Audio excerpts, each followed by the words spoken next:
back to another video. Today I'm gonna be doing my project in my science teacher's reminder. I'm from JLES, just to look back Villarta-Pellesco. Here's my project. Sound has great importance in our daily life. Sound makes it possible for us to communicate with one another through speech. It enables us to share our thoughts and ideas with others. Musical sound gives us pleasure. Radio and television sound gives us information and entertainment. Horn sounds of vehicles alerts us and keeps us safe on the road.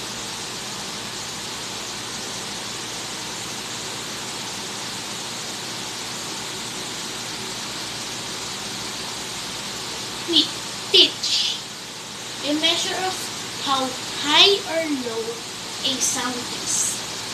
Pitch depends on the frequency of a sound wave.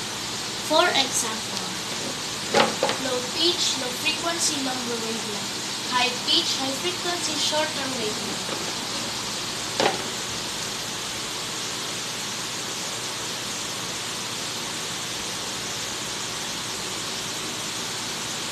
Sound quality. When sound has a pleasing quality, a definite, identifiable pitch and repeated timing called rhyme. Noise. Any sound that is a random mix of frequency or pitch.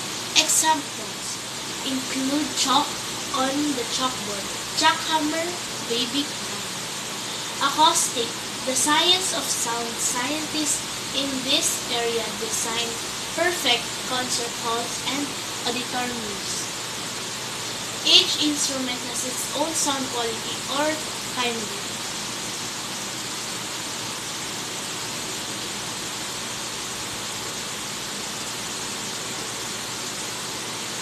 Loudness or volume. Volume is the loudness or the softness of a sound.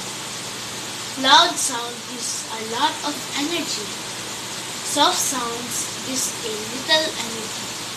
Example, the harder a drum is hit, the more the drum will vibrate. The more an object vibrates, the louder the sound it makes.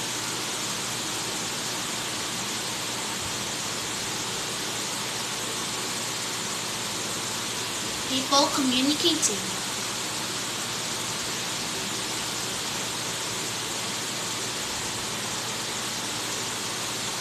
Thank you for watching. That is the end of my video.